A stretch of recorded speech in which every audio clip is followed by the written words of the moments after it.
দেখা যায়, যখন আপনি একজন নার্সিসিস্ট বা আত্মমুগ্ধ ব্যক্তির সাথে ঠিক সেভাবেই আচরণ করেন যেভাবে তারা অন্যদের সাথে করে, তখন তারা এতে গভীরভাবে অপমানিত বোধ করে।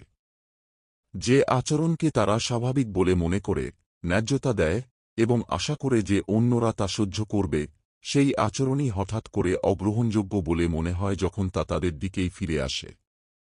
এটি মনে করিয়ে দেয় যে অনেক বিষাক্ত মানুষ ঠিকই বোঝে তারা কি করছে, তারা শুধু কখনো আশা করে না যে তাদেরকেও একই মানদণ্ডে বিচার করা হবে।